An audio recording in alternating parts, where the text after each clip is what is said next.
Bani Umayyah ini benci dengan zuriat Nabi, kecuali sebagian. Maka dia dan zuriatnya menahan diri untuk tidak berbicara politik. Dan itu sampai hari ini. Itu sejarahnya kenapa zuriat Nabi tidak akan bicara tentang politik sebanyak Sayyidina Ali. Sampai nanti zuriat beliau, Al-Imam Al-Mahdi muncul. Itu sebabnya kalau ada zuriat Nabi hari ini bicara politik, itu akan jadi masalah. Beliaunya nanti menghadapi ujian yang berat. Tidak hanya di Indonesia, di negeri manapun.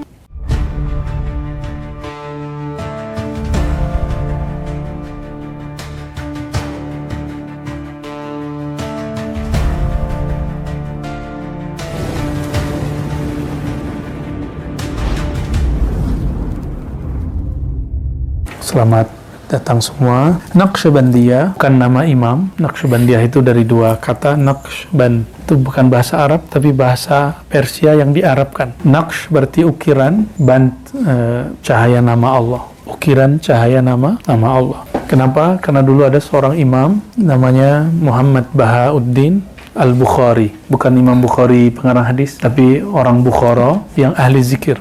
Ketika dia berzikir, diperintahkan gurunya Maulana Syekh Mirkulal Al-Bukhari. Alhamdulillah kami diizinkan Allah ke sana. Semoga kalau tidak pandemi, kita ada program di luar Suluk, yaitu ziarah. Minimal 2 kali setahun, 1 lokal sini, 2 ke Uzbek. Yang belum kesampaian saya ke India dan Irak ya. Tempat kalau yang sulit itu Persia, Iran. Nah minimal kita 2 itulah, India dan Uzbek. Tapi saya menyarankan Uzbek lebih awal karena tempatnya mendukung. Tempat ziarahnya sangat nyaman sekali. Ada sekitar 12 masyayikh imam yang ditulis namanya di sini dan baru dipugar setelah Uzbek merdeka dari Rusia. Imam Mirkulal ini memerintahkan Imam Bahauddin Naqsyaband, Muhammad Bahauddin untuk berzikir, matanya dipejam, lidahnya dikunci, badannya dilembutkan, dilemaskan, rileks, santai. Lalu Allah terbitkan nama dia di dalam kolbunya. Jadi ternyata yusabbihu lillahi ma fis samawati wal ard, bertasbih yang di langit dan di bumi. Itu zahir dan batin. Zahir ya, batin juga ya. Batin itu kolbu. Dia melihat ada nurullah, nur Rasulullah sallallahu alaihi wasallam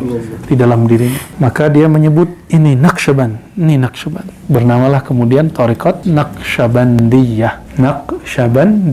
Jadi boleh juga diartikan Thariqat Nur Zikrillah kalau diartikan secara harfiah. Lalu Imam Bahauddin Syekh Naqsyabandi ini dia ahlu sunnah, dia imam ahlu sunnah luar biasa, juga sangat kuat memberantas bid'ah dengan cara yang lembut tentunya. Nah, beliau berguru ke banyak ulama, salah satunya tadi Mirkulal, dan nanti kita akan lihat di sini silsilahnya kemana. Ternyata silsilahnya bercabang 2 ke atas, 1 ke Sayyidina Abu Bakar As-Siddiq, 1 ke Sayyidina Ali karamallahu wajhah. Nah, maka kita nanti akan memulai dari silsilah Abu Bakar ya, silsilah Ali. Jadi 2 itu. Lalu setelah Abu Bakar, Ali, lanjut kepada Qasim. Sebenarnya di riwayat kita juga ada bahwa Sayyidina Salman berguru kepada Sayyidina Abu Bakar. Jadi Nabi turun ke Abu Bakar, turun ke Salman, turun ke... Nah ini rahasianya, karena Salman ini kan orang Persia. Maka Thariqat ini, Thariqat yang banyak dipakai orang Persia dan Khurasan dan Uzbekistan. Karena ada Salman itu di situ. Salman Al-Farisi punya murid, yaitu cucu dari Sayyidina Abu Bakar. Yang namanya Sayyidina Qasim. Sayyidina Qasim ini kalau di Jawa ada wali 9, dulu di Madinah ada namanya wali 7, bahasa Arabnya fuqaha'u sab'ah. Dulu wali itu disebut fuqaha. Sekarang fuqaha itu ahli hukum, suka hukum orang, suka cari kesalahan orang, memang tugasnya ya, suka hukum ini bid'ah, nah bid'ah. Kalau dulu fuqaha itu artinya boleh disebut juga aulia. Arti fuqaha itu jadi aulia sab'ah, wali yang 7. Nah, wali yang 7 itu salah satu yang masyhur adalah Maulana Al-Imam Qasim. Nah, kita mulai menjelaskan dari beliau karena Sayyidina Abu Bakar sudah masyhur, Sayyidina Ali sudah masyhur.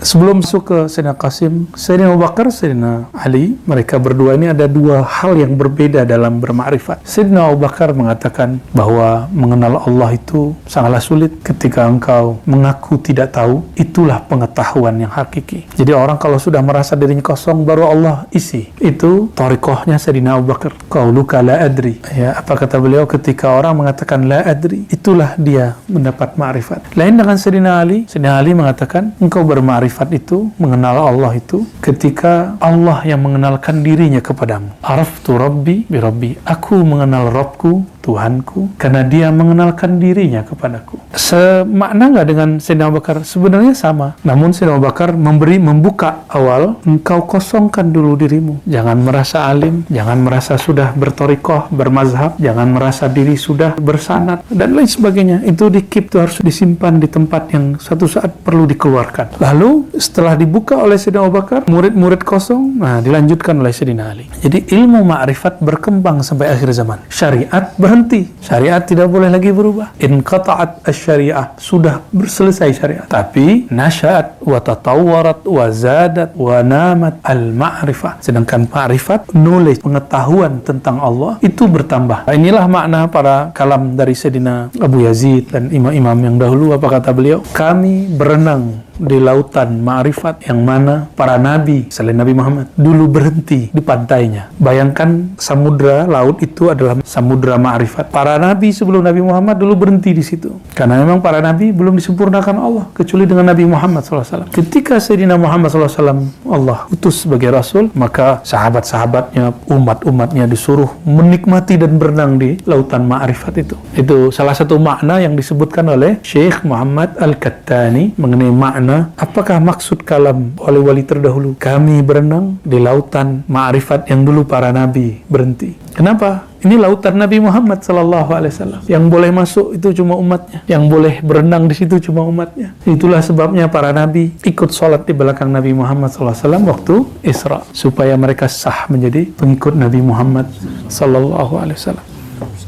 Jadi jangan heran kalau obrolan ma'rifat kitab per zaman, per masa itu bertambah berkembang, bertambah berat. Tapi berat rasanya tidak berat. Pembahasannya rumit, tapi ketika dibaca tidak rumit. Dulu sahabat Nabi membahasnya cuma sedikit karena zaman mereka zaman memantapkan syariat. Nah, di zaman kita syariat sudah mantap, maka kita harus upgrade terus. Kita memantapkan ilmu ma'rifatullah. Apakah ini berlebihan? Tidak. Iman sahabat masih lebih tinggi dari kita. Cuma ma'rifat sahabat, knowledge sahabat, pengetahuan sahabat belum tentu lebih tinggi dari orang akhir zaman. Apa beda iman dengan ma'rifat? Beda. Kalau iman karena mereka bertemu Rasulullah, jumpa Rasulullah, maka iman mereka jauh lebih tinggi dari kita. Tapi kalau knowledge, coba sahabat-sahabat apakah mereka sekolah? Apakah sahabat-sahabat tahu jumlah hadis sebanyak jumlah hadis Bukhari yang rumit itu? Enggak. Nah, maka knowledge itu berkembang.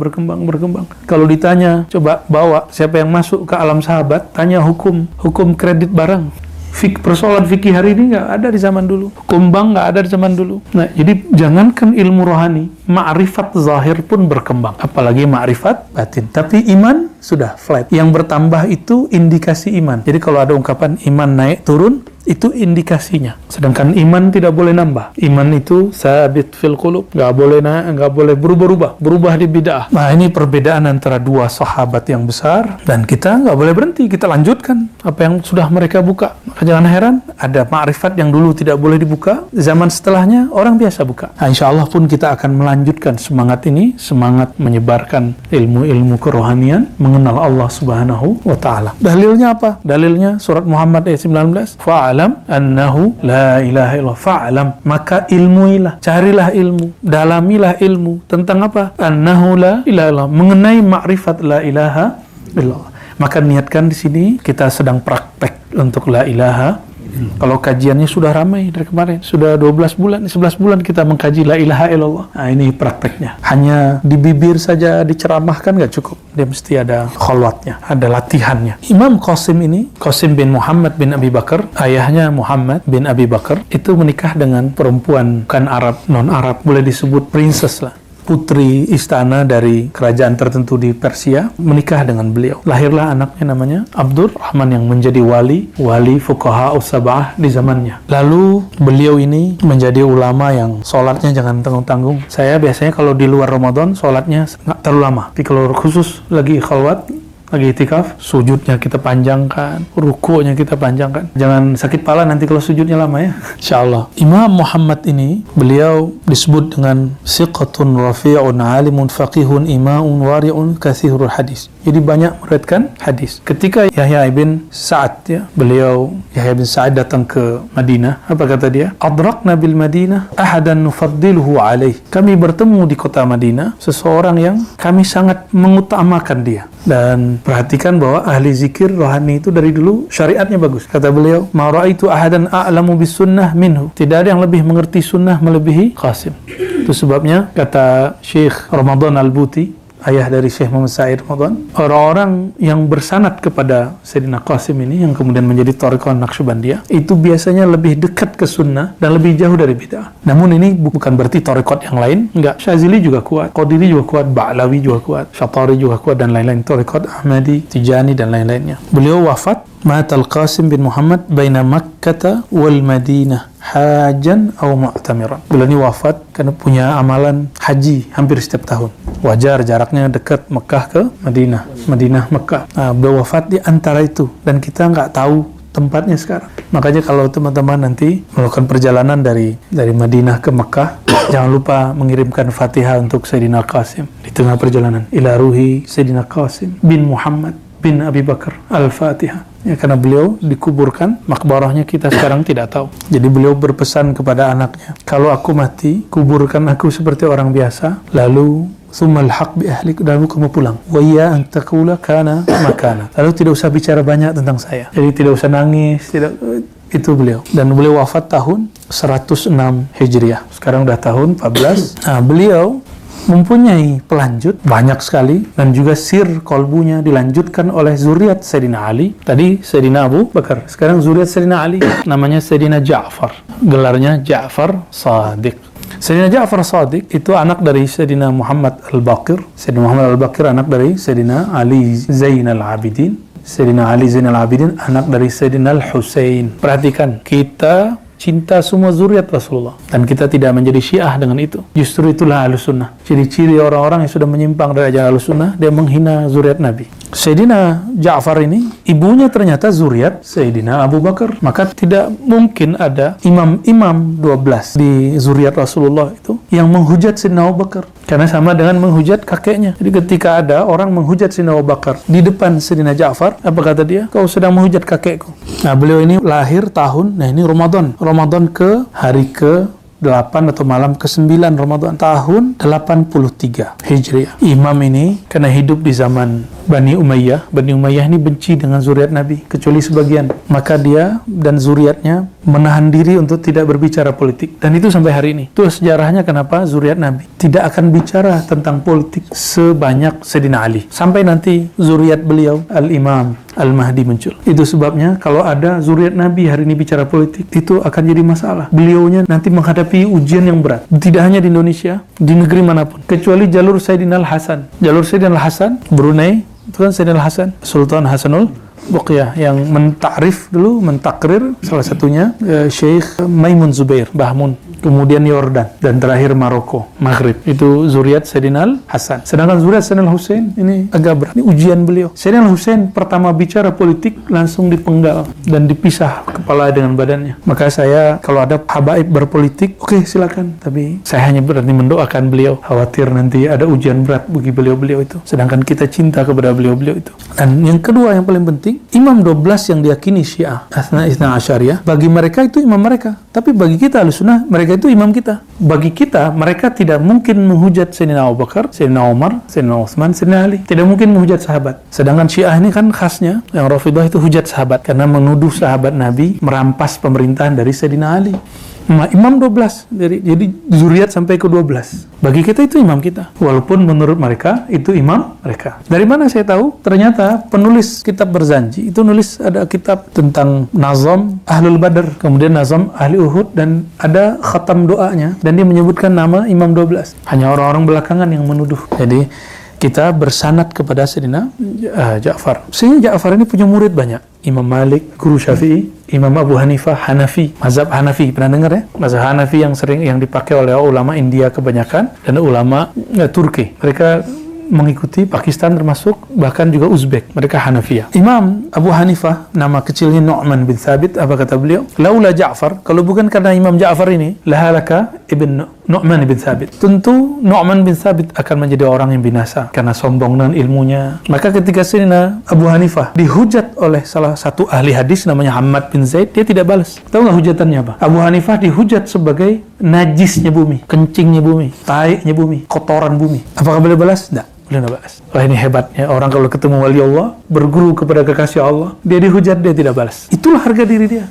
Kalau bagi kita kan, saya punya harga diri, saya harus balas. Nah, begitu. Bagi orang-orang besar, jika ada cuma sedikit yang mengganggu, cubitan kecil, kita jalan terus. Justru dia apabila terganggu dengan hujatan itu, dia kecil. Hanya orang kecil yang terganggu oleh cuitan orang begitu, orang pembenci. Berkata Imam Umar bin Abil Mikdam, apa kata dia? Kuntu idza nazartu ila Ja'far ibni Muhammad alimtu annahu min sulalatin nabiyyin. Setelah aku mandang Ja'far, aku baru tahu begini zuriat Nabi yang sebenarnya. Jadi jika hari ini ada zuriat Nabi yang mungkin bikin gaduh, ya, kita jangan mempertanyakan nasabnya. Cukup kita katakan, saya tidak suka dengan perbuatan dia, tapi saya tetap cinta dengan darahnya. Jadi nggak usah kemudian pukul rata, kita buang semua, tidak boleh. Imam Malik berkata kepada muridnya bahwa Ja'far bin Muhammad, Ja'far Shadiq ini pernah berkalam kepada sahibnya dia, sahibnya Imam Malik, namanya Sufyan Ats-Tsauri. Sering dengar Imam Sufyan Ats-Tsauri? Imam Sufyan Ats-Tsauri ini ahli hadis. Dia wirid baca Quran 20 tahun baru merasakan. Setelah bertemu Ja'far Shadiq, 20 tahun membaca Quran, ketemu Ja'far Shadiq baru dia menikmati baca Quran. Kata beliau kepada Imam Sufyan, "Hina qala la akum hatta tuhadditsani wa ana uhadditsuka." Wahai tuan Syekh Ja'far, Tuan Imam Ja'far, saya tidak berangkat, tidak mau angkat kaki dari tempatmu sampai engkau mengajarkanku beberapa hal. Lalu Imam Ja'far jawab, baik. Ya Sufyan, idza an'ama Allahu 'alaika bi ni'matin fa ahbabta baqa'aha wa dawamaha fa aktsir min alhamdi wa syukri 'alaiha. Jika engkau dapat nikmat, baik zahir atau batin. Zahir itu fasilitas duniawi, rezeki yang lancar, keluarga yang baik, anak-anak yang lucu, istri yang soleha, pasangan yang soleh, rumah, kendaraan, kerjaan, semua itu nikmat yang zahir. Nikmat yang batin, nikmat lezatnya zikir, lezatnya sholat tasbih. Tadi sudah coba ya, lezatnya duduk, walaupun sakit di kaki. Orang mau cari nikmat dunia pun harus berpayah-payah dulu. Kenapa mau cari nikmat akhirat tidak mau payah-payah dulu? Jadi jika kaki, punggung, kepala sakit, nikmati. Ya, nanti Allah akan ganti dengan nikmat batin. Ya. Nah, apa kata beliau? Jika engkau hendak Allah bakokkan, Allah kekalkan nikmatmu baik yang zahir ataupun yang batin.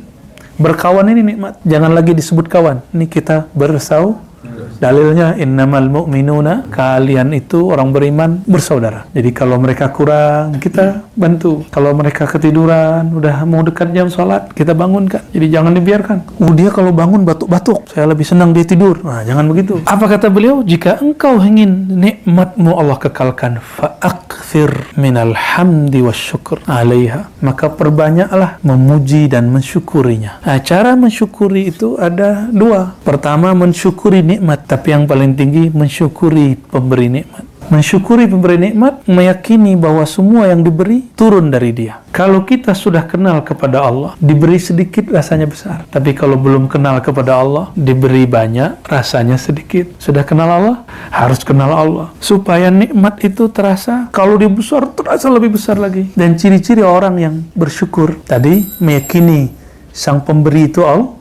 Yang kedua, suka berbagi, membantu orang-orang fuqara, masakin, para mujahidin, guru-guru, ulama, itu bantu mereka, berbagi. Karena kita punya usaha, belum tentu usaha kita halal semua. Maka Nabi berkhutbah di tengah pasar, kata beliau, ya ma'asyarat tujar, wahai para pedagang, pebisnis, pengusaha, kalian itu punya amal, itu banyak campur-campur dengan sumpah palsu, dengan ini, tips, semuanya, pelicin, segala macam. Maka bersihkanlah dengan apa? Tasaddaqu, banyak-banyak berbagi. Nah itu nanti Allah akan bakokkan. Jadi yang kita sisakan itu Allah tambah lagi.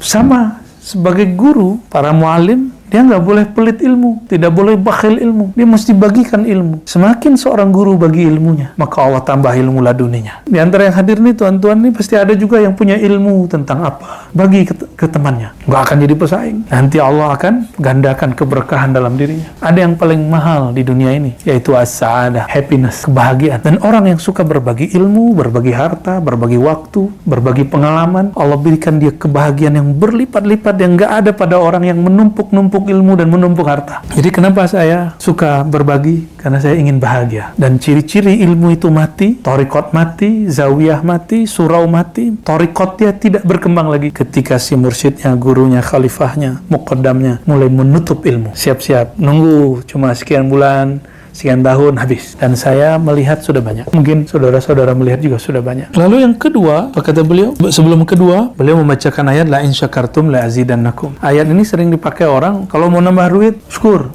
Wah, dia bersyukur bukan karena Allah, bersyukur karena ingin tambah duit. Ini enggak benar. Bersyukur itu bukan karena ingin tambah pemberiannya, tapi bertambah perhatian yang Maha Memberi. Itulah tujuan bersyukur. La in syakartum la azidannakum. Kalimatnya di situ coba perhatikan. Allah nggak bilang la yazidanna atau la yuzad, la zada malukum. Tapi kalimatnya apa?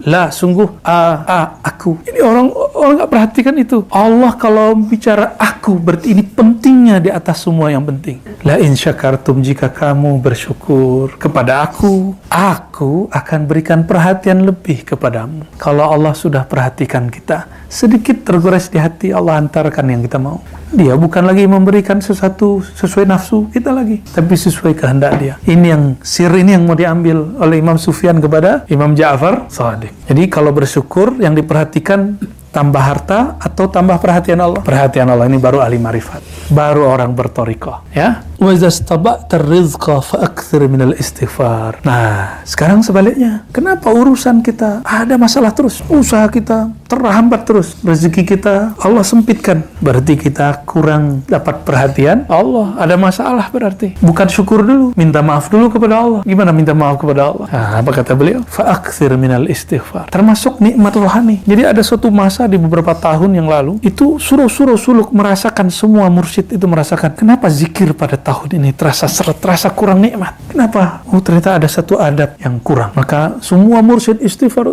mandi tobat, istighfar kubra, istighfar al-kabir kalau boleh disebut, taubat kubra, ya. Dibacakan ayat ini, fa'aksiru istighfar, fa'innallaha ta'ala qala fi kitabi istaghfiru rabbakum innahu kana ghaffara. Dan mohon ampun kepada Allah. Apa makna mohon ampun? Istaghfiru dari kata ghafara. Ada masalah lalu Allah ditutup oleh Allah, itu namanya ghafara. Sampai tidak ada lagi terlihat. Makanya dalam bahasa Arab ada serban, lalu ada serban di dalamnya itu kopiah yang panjang. Dulu itu kopiah Nabi ketika mau perang. Jadi itu baja namanya mighfar, penutup kepala. Istighfar menutupi dosa. Ya Allah, Engkau tahu kami punya aib, tolong ditutup. Nah, itu namanya istighfar. Ya Sufyan, idza ahzanaka amrun min sultanin aw ghairi. Ini kepada para pejuang-pejuang dakwah yang sedang bermasalah, berhadapan dengan raja-raja, dengan penguasa-penguasa. Idza ahzanaka amrun, wahai Sufyan, jika engkau ada masalah yang membuat kamu sedih karena berbenturan dengan raja-raja, penguasa, fa'akthir la haula wala quwwata illa billah. Banyak-banyaklah mengakui lemah dirimu dengan baca la haula wala quwwata illa billah.